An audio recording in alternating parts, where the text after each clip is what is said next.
وَلَقَدْ يَسَّرْنَا الْقُرْآنَ لِلذِّكْرِ فَهَلْ مِن مُّدَّكِرٍ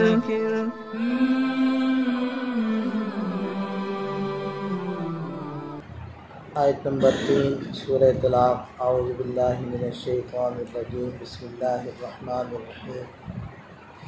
وَيَرْزُقْهُ مِنْ حَيْثُ لَا يَحْتَسِبُ وَمَن يَتَوَكَّلْ عَلَى اللَّهِ فَهُوَ حَسْبُهُ إِنَّ اللَّهَ بَالِغُ أَمْرِهِ قَدْ جَعَلَ اللَّهُ لِكُلِّ شَيْءٍ قَدْرًا وَاللَّائِي يَئِسْنَ مِنَ الْمَحِيضِ مِن نِّسَائِكُمْ إِنِ ارْتَبْتُمْ فَعِدَّتُهُنَّ 3 أشهر وَاللَّائِي لَمْ يَحِضْنَ وَأُولَاتُ الْأَحْمَالِ أَجَلُهُنَّ أَن يَضَعْنَ حَمْلَهُنَّ وَمَن يَتَّقِ اللَّهَ يَجْعَل لَّهُ مِنْ أَمْرِهِ يُسْرًا ذَلِكَ أَمْرُ اللَّهِ أَنزَلَهُ إِلَيْكُمْ وَمَن يَتَّقِ اللَّهَ يُكَفِّرْ عَنْهُ سَيِّئَاتِهِ وَيُعْظِمْ لَهُ أَجْرًا۔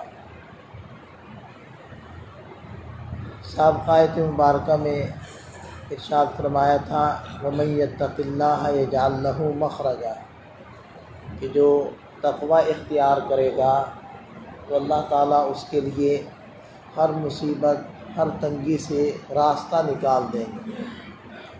اور اس تیسری آیت مبارکہ میں ارشاد فرمایا کہ تقوی کی دوسری برکت کیا ملے گی، وَيَرْزُقْهُ مِنْ حَيْثُ لَا يَحْتَسِبُ، کہ اللہ تعالیٰ ایسی جگہ سے رزق عطا فرمائیں گے جہاں سے رزق کے ملنے کا اس کو خیال، دھیان اور گمان بھی نہ ہوگا، کیونکہ رازق تو وہ ہے اور اسباب بھی وہی پیدا فرماتا ہے۔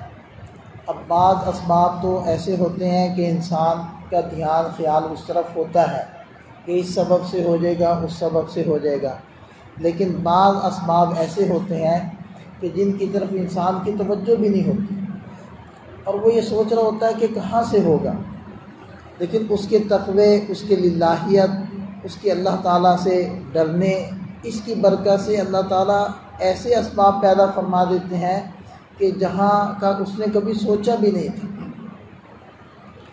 وَمَن يَتَوَكَّلْ عَلَى اللَّهِ فَهُوَ حَسْبُهُ، اور جو اللہ پر بھروسہ کرتا ہے اللہ اس کے کاموں کو بنانے کے لیے کافی ہو جاتا ہے۔ اعتماد اللہ پر ہو، اور جیسے کہ پہلے بھی یہ بات عرض کی تھی کہ توکل کا مطلب ترک اسباب نہیں ہوتا، جیسے کہ حدیث پاک میں آتا ہے نا، صحابی آئے اور ان سے پوچھا کہ اونٹ کہاں، انہوں نے کہا کہ اللہ کے بھروسے پر چھوڑ دیا، تو ارشاد فرمایا کہ پہلے اس کا گھٹنا باندھو پھر اللہ پر توکل کرو۔ تو یہی اسباب کی حقیقت ہے کہ ترک اسباب کو توکل نہیں ہے، یہ تو جہالت ہے، اور اسباب پر کلی اعتماد یہ ایمان نہیں ہے، یہ تو کفر ہے، بلکہ اسباب کو محض سبب سمجھ کر اختیار کرنا اور نگاہ اللہ پر رکھنا یہ توکل ہے، کیونکہ بندوں کے ذمے جو ہے وہ بندوں نے کرنا ہے۔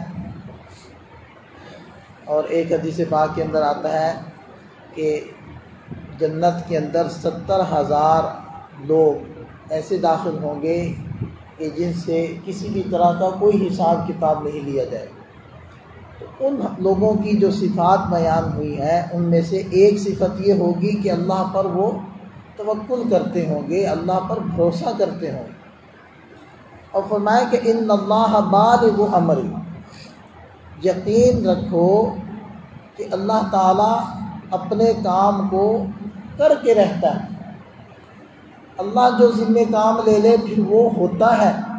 اب حدیث پاک میں آتا ہے کہ ان اللہ فی عون العبد ما کان العبد فی عون اخی، کہ اللہ تعالیٰ اس وقت تک بندے کی مدد فرماتے ہیں جب تک بندہ اپنے کسی بھائی کی مدد کرتا رہتا ہے۔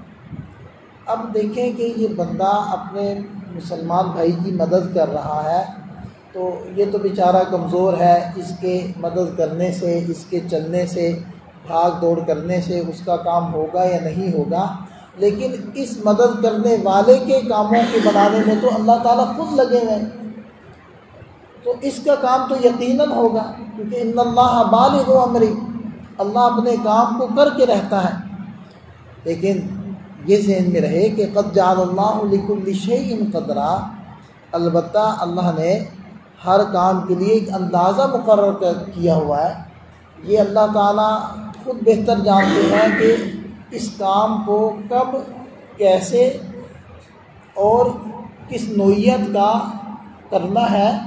تو ہم یہ سوچ رہے ہوتے ہیں کہ یہ کام اتنے دنوں میں ہو جائے یا اس طریقے سے ہو جائے، لیکن اللہ تعالیٰ بہتر جانتے ہیں کہ اس کام کو کس طریقے سے ہونا چاہیے اور کتنے وقت میں ہونا چاہیے۔ تو اس لیے اللہ تعالیٰ نے ہر چیز کا ایک اندازہ مقرر کر کے رکھا ہوا ہے۔ یہ تو توکل اور تقوی کے کچھ فضائل ذکر فرما دیے۔ اس کے بعد طلاق کے مزید کچھ مسائل ارشاد فرمائے کہ اس سے پہلے تو جن عورتوں کے طلاق کے مسائل ذکر کیے تھے ان کی نوعیت ذرا مختلف تھی۔ آگے ارشاد فرمایا کہ واللائی یئسن من المحیض من نسائکم، کہ تمہاری عورتوں میں سے وہ عورتیں کہ جن کو پیریڈ آتے ہی نہیں ہیں، تو ان کی عدت اس کا کیا حکم ہوگا؟ تو فرمایا کہ ان عدتم، اگر ان کی عدت کے بارے میں تمہیں کوئی شک ہے تو پھر فعدتہن ثلاثۃ اشہر، تو ان کی عدت 3 مہینے۔ اب کوئی وہ چونکہ مینسز والا تو مسئلہ ہی نہیں ہے، تو سیدھے سادھے 3 مہینے ان کی عدت ہوگی۔ اب اس سے مراد وہ عورتیں بھی ہوں گی کہ جن کی عمر زیادہ ہو چکی ہے، اب ان کو امید نہیں رہی۔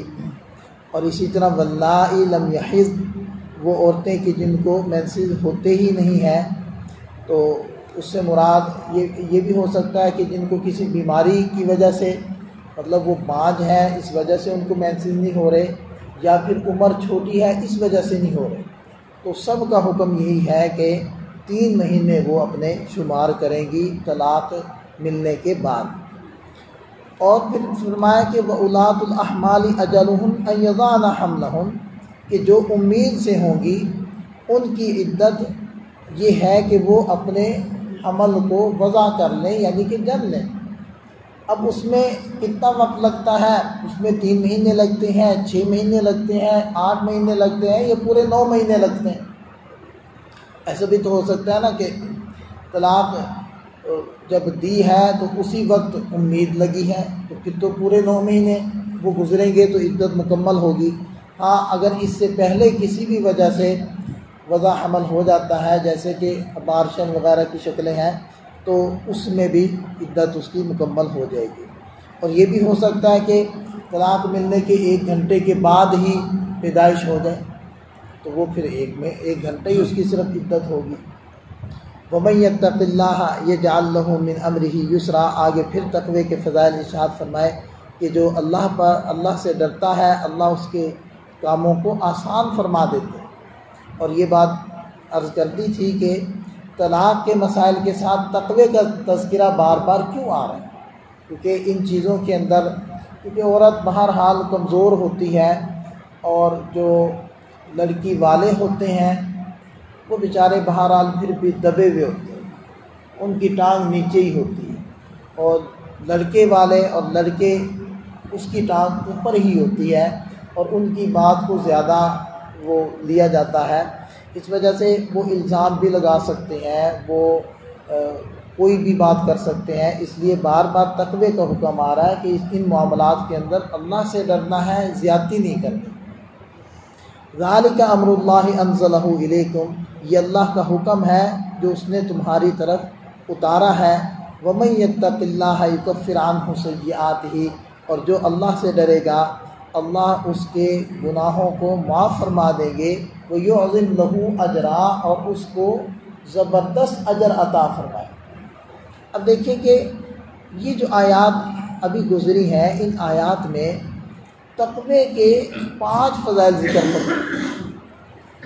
ایک فضیلت تو یہ ذکر فرمائے کہ دنیا آخرت کی جو مصائب ہوں گے، مشکلات ہوں گی، ان میں سے نجات کا راستہ اللہ تعالیٰ متقی کو عطا فرمائے۔ اور دوسری فضیلت یہ عطا فرمائی کہ ایسی جگہ سے رزق کا دروازہ کھولیں گے جہاں سے اس کا خیال اور دھیان بھی نہیں ہوگا۔ اور تیسری فضیلت عطا فرمائی، ذکر فرمائی کہ اللہ اس کے گناہوں کا کفارہ فرما دیں گے اور اس کے کاموں کو آسان فرما دیں گے اور اس کو اجر عطا فرمائیں گے زیادہ۔ یہ 5 فضائل ذکر فرمائے۔ اور ایک اور جگہ تقوی کی یہ فضیلت آتی ہے کہ اللہ تعالیٰ اس کو ایسی رہنمائی عطا فرمائیں گے کہ جس سے حق اور باطل کے درمیان وہ فرق کر سکے۔ ان تتقوا اللہ یجعل لکم فرقانا، حق و باطل میں فرق کرنے کی صفت بھی اللہ تعالیٰ متقی کو عطا فرمائیں گے۔ تو اس میں ہمارے لیے تقوی کی بڑی ترغیب ہے، توکل کی ترغیب ہے۔ اللہ تعالیٰ ہمیں متقی بھی بنائے اور توکل بھی ہمیں عطا فرمائے۔